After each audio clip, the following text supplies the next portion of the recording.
मुझे जवाब दीजिए, ये जो आतंकवादी हैं, ये नक्सलवादी हैं, उनके पास शस्त्र और बारूद कहां से आता है?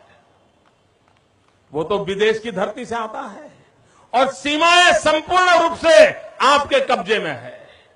सीमा सुरक्षा बल आपके कब्जे में है। मैंने उनको दूसरा सवाल पूछा।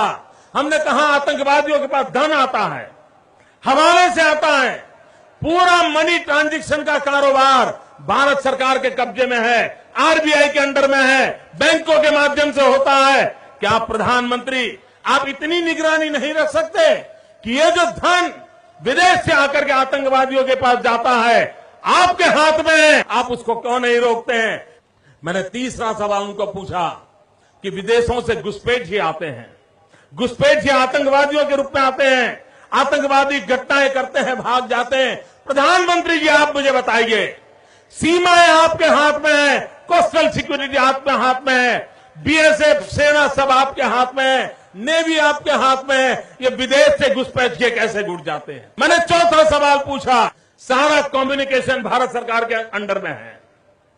कोई भी अगर टेलीफोन पे बात करता है, ईमेल भेजता है, कोई भी कम्युनिकेशन करता है, भारत सरकार उसको इंटरप्ट कर सकती है।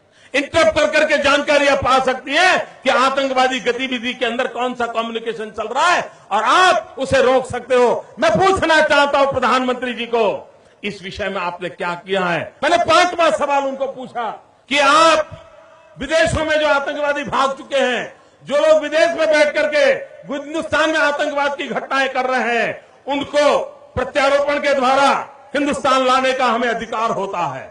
आपकी विदेश नीति में वो क्या ताकत है? एक बार इन पांचों चीजों पर कुछ करके दिखाइए, आतंकवाद जड़ मूल से उखड़ जाएगा। राज्यों के अधिकार हथिया करके राजनीति के करने के खेल छोड़ दीजिए।